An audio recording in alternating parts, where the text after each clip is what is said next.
in Sándor Szatmári's Voyage to Kazohinia, on page 236, Gulliver is trying to make sense of a custom that the Behins have, and a behavior that he calls Kipu, a concept that he calls Kipu. And he comes to this conclusion when he talks to various masters of the Kipu. But without exception, quote, each of them began to explain the Kipu by stating that it was not what the other was doing. The chair was not to be mutilated and whittled in the way that someone else did it, as that was not Kipu.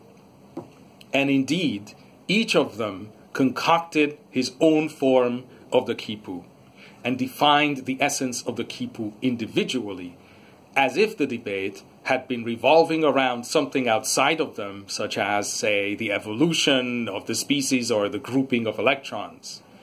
But the Kipu was created by them alone, and its most hair-raising feature was that while they were fully aware of the development of the species and the grouping of electrons, they had not a single definite and commonly accepted view of their own fantasies.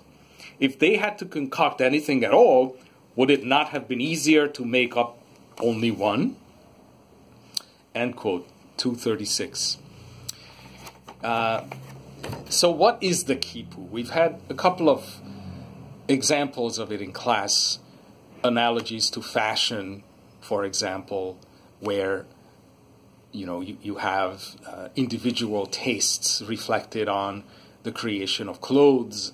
Designs are different.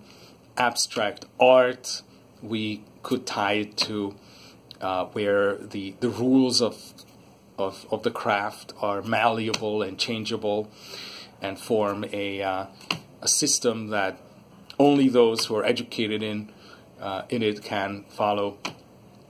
But let me offer you a deeper understanding, the way I understand the Kipu. And the way I understand the Kipu is that it is any act that is seen as making a mark on the world, any act that's making a mark on the world, that's individualistic.